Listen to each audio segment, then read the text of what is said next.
Okay, I'm Kathy Bazan. I'm with the Business Recovery Center at the Tualatin Chamber. Since I started last June, I have helped business owners in the South Tualatin Valley get their hands on over $4 million of grants and loans. So what I do is help businesses move to the next level. The topic I'm going to talk about tonight, because I am a published author, is why our words matter. So let's dive into that. So I have been doing business counseling since 2014.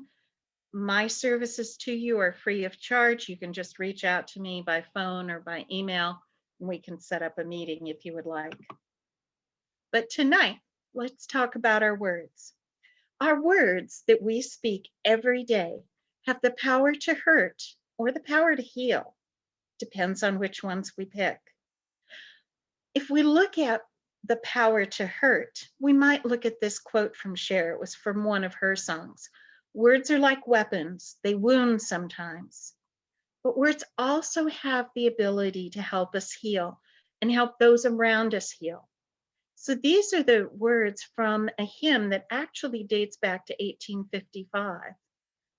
So in this hymn, the person singing it is asking to be more gracious, to use words that help and heal, and to express that gracious spirit.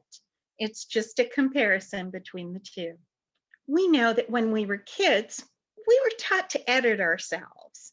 So I'm going to share an incident from my life. I was raised as an only child, but my aunt had two daughters, one older than I am, one younger than I am. And so before I went to the beach when I was 4 with them, my mother gave me a whole set of rules about what I could not say to my cousins because it was impolite. So I was told things like I was allowed to say be quiet, but I couldn't say shut up. On the way home from the beach, my aunt and my mother noticed that I was in the back seat and I was sputtering. I was trying to figure out something to say to my cousin, Jan. I was so angry with her. So the two adults stopped talking just to hear what I was going to say and intervene if they needed to. Well, what they heard me say at age 4 to my cousin was, Janny, you're extinct.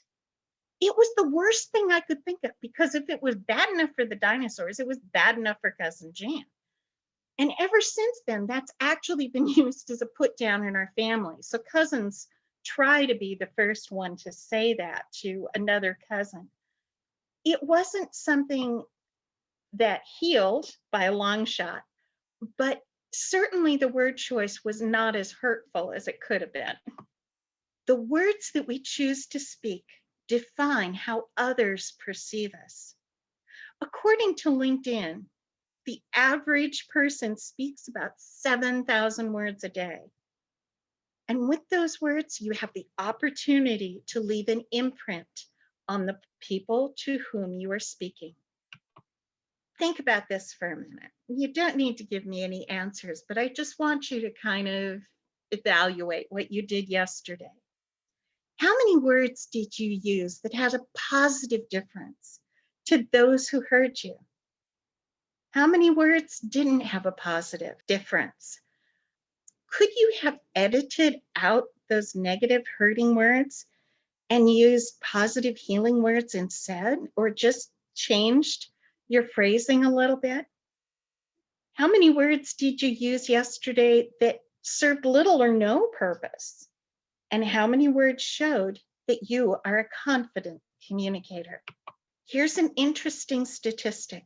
According to the Harvard Business School, each of us need to hear 6 positive statements to outweigh 1 negative one. So if we only hear 5 positive statements, the world looks negative, the world looks black. At 6, the dawn's coming up. At 7, things are good.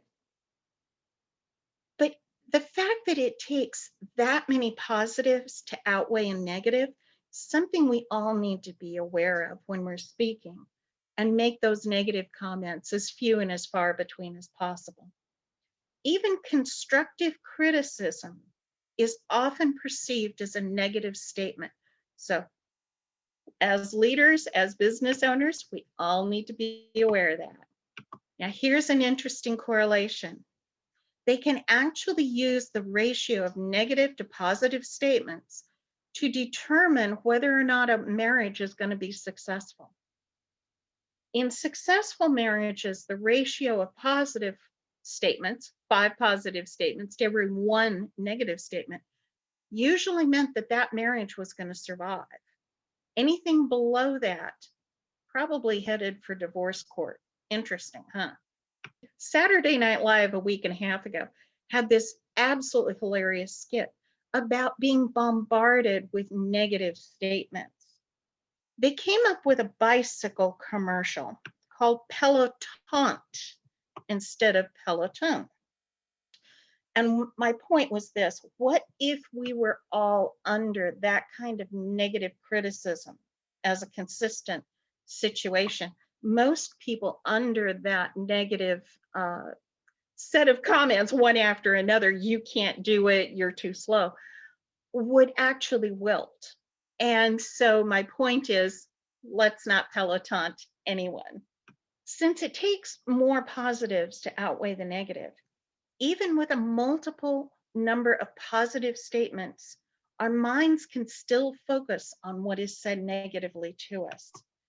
To illustrate this point that it takes so many more positives to outweigh a negative, I pulled this interchange between the 2 lead characters in Pretty Woman. He says, "I think you are a very bright, very special woman." Her response is, "The bad stuff is easier to believe." You ever notice that? And again, it goes back to the fact that it takes 6 positive statements to outweigh 1 negative. And most of us, unfortunately, live in that kind of a world. All you have to do is turn on the evening news. The solution is to focus on the positive. Only positive feedback can motivate people to continue doing what they're doing well and do it with more vigor, determination, and creativity. That's from the Harvard Business Journal. All right, tips and tricks for talking positively. 1, think before you speak. And I think you like this graphic. I mean, differently is upside down. It's kind of funny. This is the complete opposite of what we have learned in school. In school, the kid who had their hand up in the air, the kid who got called on first with the right answer, was deemed the winner by the teacher and by the class. And so there were actually points given if you were to blurt out an answer, to almost interrupt. Instead, think about what you want to say and select your words. We're not in a rush. We can get it all done. Be careful. Word meanings have changed. Thank you, Michael Jackson, among other people. If you're ever worried if you're using a word correctly, please, please look it up in Merriam-Webster or the Oxford English Dictionary, because definitions have changed even in the last 5 years. And so you don't want to use a word in an incorrect format and have the person who's reading what you're doing wonder exactly what you meant. So for instance, the previous meaning of bad was the opposite of good. And now, Michael Jackson, thank you, it means hot or good looking. I love this next one. Cute used to mean a shady lawyer. Now it means pretty or youthful. Bully is a Dutch word meaning sweetheart. But of course now a bully is someone who is cruel to another individual. So we see how these words have changed. Mad is another one. Mad used to mean angry. Now it means an exceptional skill set. She's got mad skills for designing websites. So you really need to be careful about those words. We slide to hell on our butts. I'm spelling it this way because I'm using it as the conjunction, not as the body part.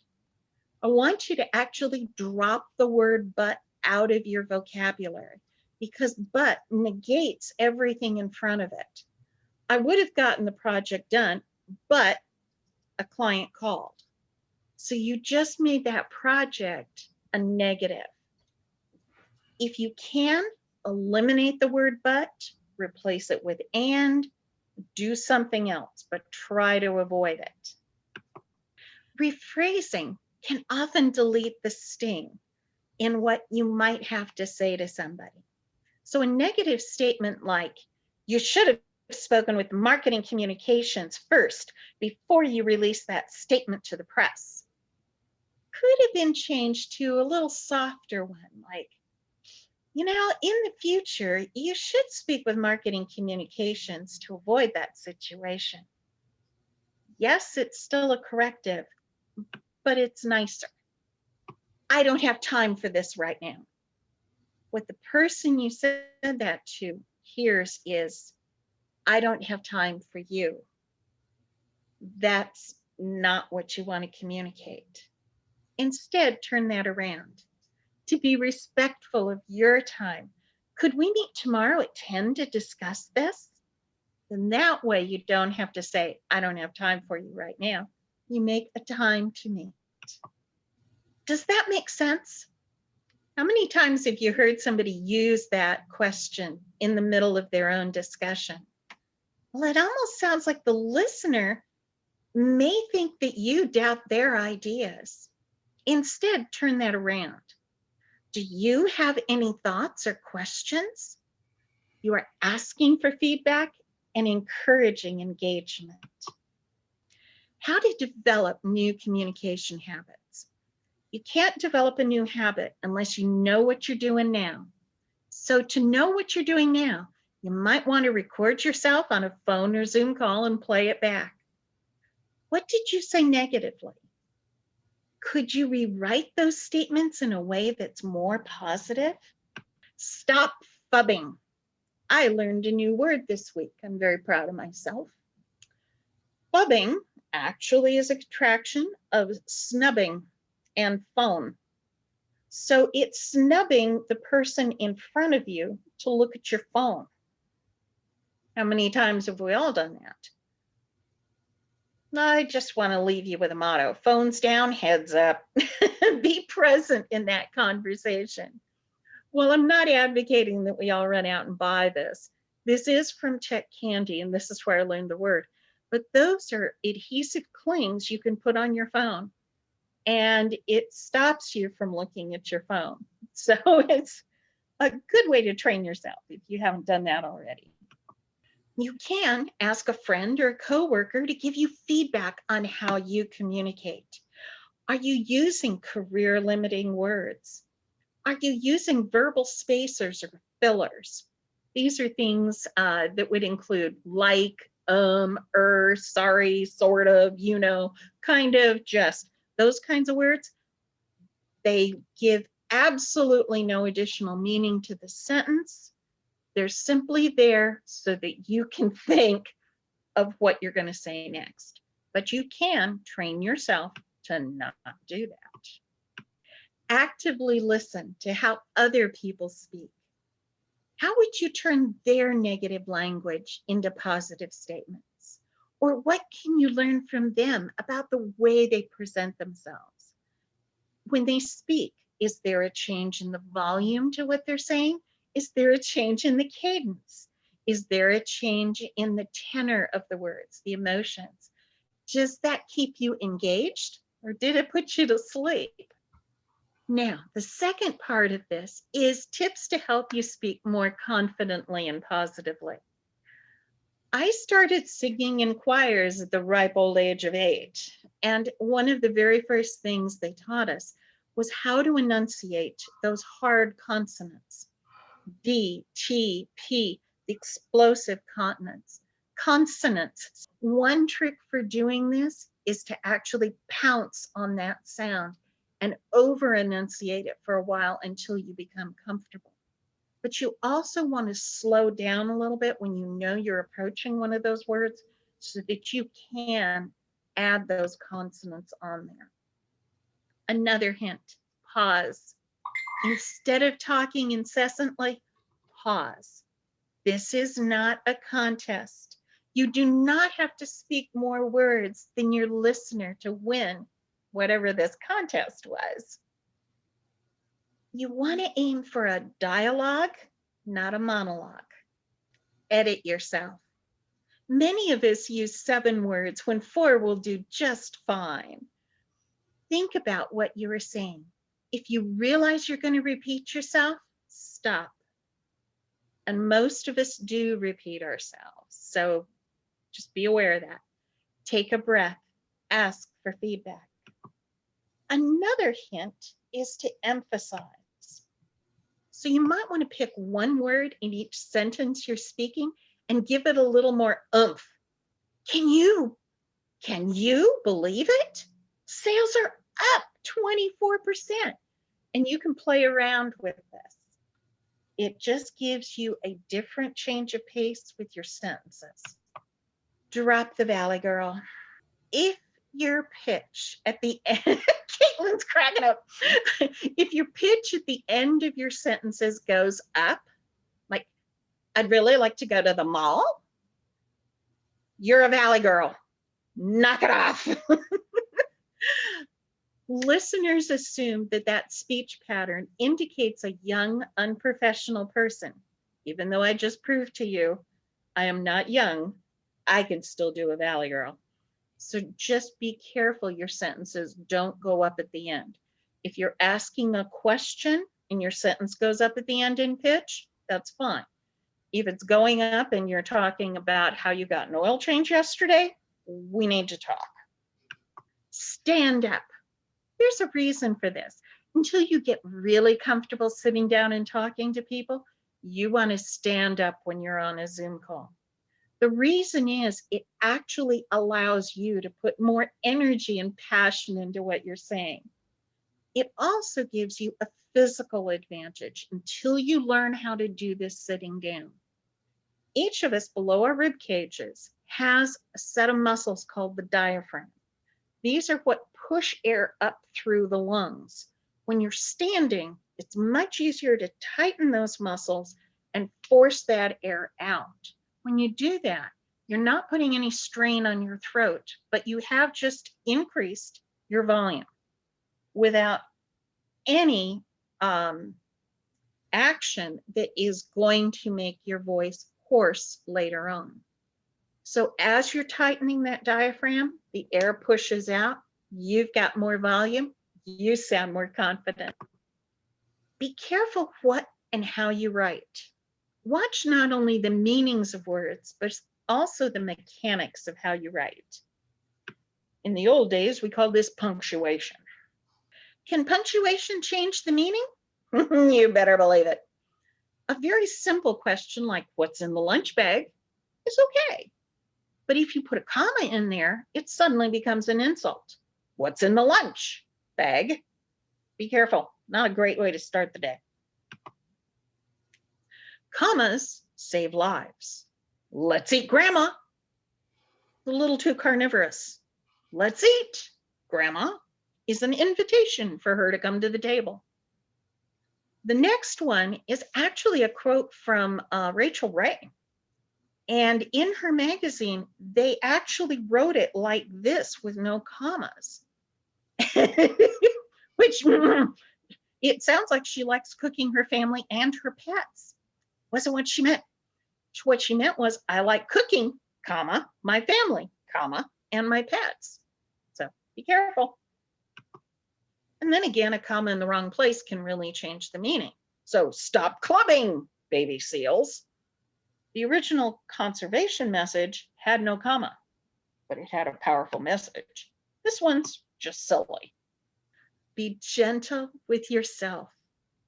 Practice mindful communication. The more you practice, the easier it is. And while we are learning, we still make mistakes. So forgive yourself, go back to the suggestions, and see what you can do better. I love this old statement because it actually encapsulates everything we're talking about here. Your words matter. In this saying, it shows how easy it is to miscommunicate. and use the wrong words. So the speaker is saying, I know you believe you understand what you think I said, but I'm not sure that you realize that what you heard is not what I meant. And I'll learn from that. Thank you. If you have any questions, I'm here for you, or you can call or send an email. Thank you, Kathy. Very informative.